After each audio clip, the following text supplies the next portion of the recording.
आप देख रहे हैं देश का सबसे भरोसेमंद channel EN Delhi national. Rakshabandhan का त्योहार बड़े ही प्यार से सभी भाई बहन हर साल मनाते हैं, लेकिन क्या आप जानते हैं सबसे पहले राखी किसने बांधी थी? रक्षाबंधन को लेकर क्या है पौराणिक मान्यताएं हैं? क्या है रक्षाबंधन का इतिहास? आखिर रक्षाबंधन क्यों मनाया जाता है? चलिए इन्हीं सब बातों को जानते हैं इस वीडियो में। रक्षाबंधन को सभी भाई बहन बड़े प्रेम और स्नेह के साथ हर साल मनाते हैं। बहनें थाल सजाकर भाई की आरती करती हैं और भगवान से प्रार्थना करती हैं कि उनका स्वास्थ्य और उनकी उम्र लंबी हो। लेकिन क्या आप जानते हैं रक्षाबंधन मनाने की शुरुआत कलयुग नहीं बल्कि पौराणिक काल से ही हो चुकी थी। ऐसी मान्यता है कि सबसे पहले सतयुग से इस पर्व की शुरुआत हुई और मां लक्ष्मी ने राजा बलि को रक्षा सूत्र बांधकर इस परंपरा का शुभारंभ किया। रक्षाबंधन के इतिहास को लेकर ऐसी ही कुछ और कहानियां भी काफी पॉपुलर हैं।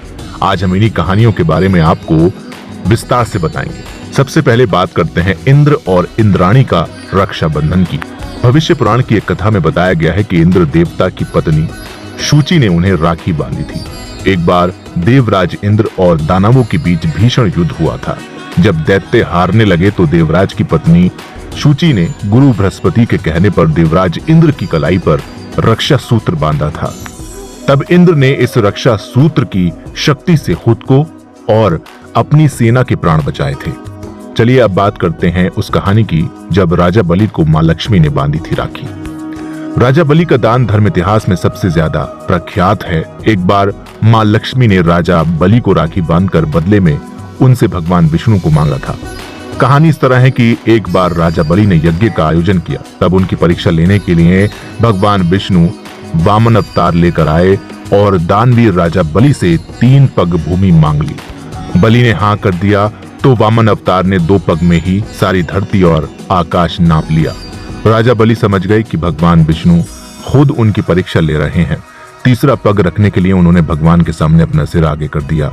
फिर उन्होंने भगवान से याचना की कि अब तो मेरा सब कुछ चला ही गया है, प्रभु आप मेरी विनती स्वीकारें और मेरे साथ पाताल में चलकर रहें।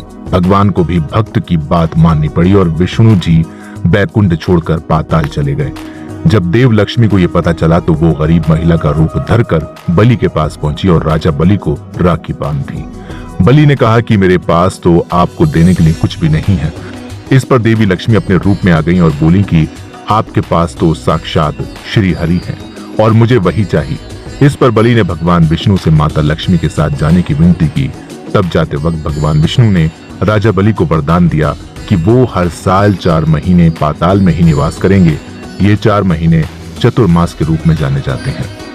अब बात करते हैं उस कहानी की जब द्रौपदी ने कृष्ण को राखी बांधी थी। जब युधिष्ठिर इंद्रप्रस्थ में राजसूय यज्ञ कर रहे थे उस वक्त सभा में शिशुपाल भी मौजूद था। शिशुपाल ने भगवान श्री कृष्ण का अपमान किया तो श्री कृष्ण ने अपने सुदर्शन चक्र से उसका वध कर दिया। लौटते वक्त सुदर्शन चक्र से कृष्ण जी की छोटी उंगली घायल हो गई और रक्त बहने लगा। तब द्रौपदी ने अपनी साड़ी का पल्लू फाड़कर श्री कृष्ण की उंगली पर लपेट दिया। तब श्री कृष्ण ने द्रौपदी को वचन दिया कि वो इस रक्षा सूत्र का वचन निभाएंगे।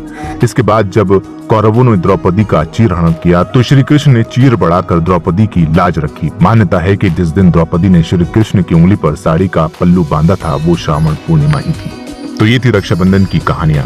उम्मीद है आपको पसंद आई होगी। वीडियो को लाइक करें, शेयर करें और चैनल को सब्सक्राइब करना बिल्कुल न भूलें।